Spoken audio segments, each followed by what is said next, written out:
Министерството за внатрешни работи поднесе кривична пријава против 39-годишна поранешна председателка на Комисијата за проверка на условите за одгледување медицински канабис во Министерството за здравство, поради тоа што било утврдено дека не ги спроведувала законски предвидените контроли. Па така, фирма за производство на медицински канабис во Свети Николе произвела 56 килограми канабис повеќе од дозволеното.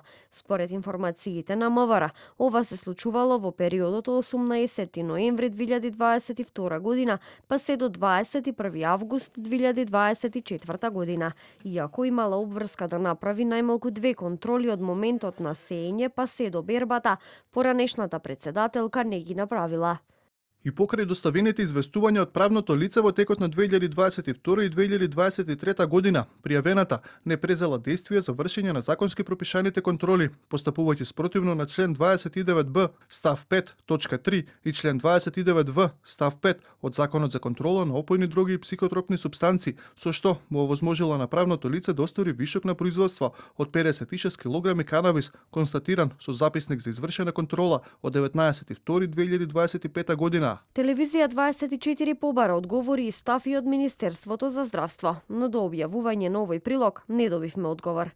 Засилените контроли во фирмите кои имаат лиценци за одгледување на медицински канабис почнаа по големиот скандал што се случи на почетокот на годинава, кога од Македонија беа изнесени 5 тони марихуана во Србија.